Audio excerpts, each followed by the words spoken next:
In today's video, I'm going to show you exactly how to check if Outlook is down and whether the issue is coming from Microsoft or just from your own device or internet connection. This is super helpful if you suddenly can't log into Outlook, your emails are not sending or receiving, or you see strange messages like working offline.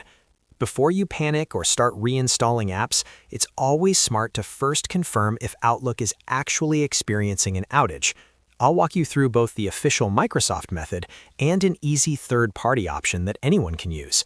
And if this video helps you out, don't forget to hit the like button and subscribe to the channel for more simple and up-to-date software tutorials. Let's get started.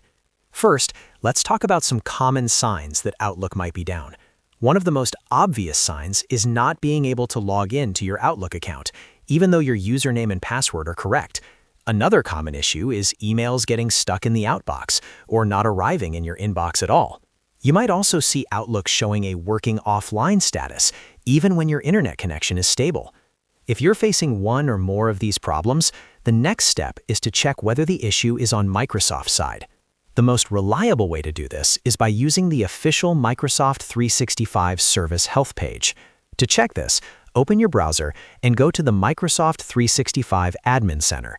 You'll need to log in using your Microsoft 365 admin credentials.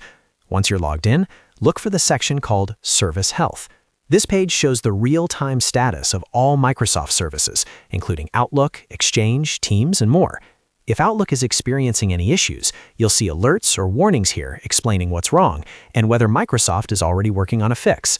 This is especially useful for businesses and organizations because it gives you accurate and official information straight from Microsoft.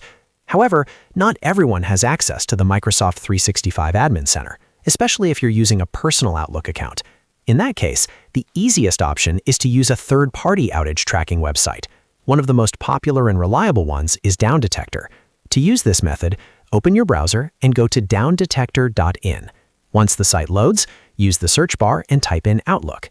Click on the Outlook result to view its current status. On this page, you'll see a live outage graph that shows reports from users over the most recent hours and days. Pay close attention to the timeline. If you notice a large spike in reports around the current time, that usually means Outlook is down or experiencing widespread issues. You may also see a heat map showing which regions are affected the most, along with user comments describing similar problems. This makes it very easy to confirm whether the issue is global or just limited to your area. If there are no unusual spikes and reports look normal, then Outlook is likely working fine, and the problem may be with your internet connection, app settings, or device. At that point, you can try basic troubleshooting like restarting Outlook, checking your internet, or updating the app. And that's it. You now know how to quickly check if Outlook is down using both official Microsoft tools and third-party trackers like Downdetector. This can save you a lot of time and frustration by helping you identify the real cause of the issue. If you found this video helpful, make sure to like the video and subscribe to the channel for more easy-to-follow tech guides. Thanks for watching, and I'll see you in the next one.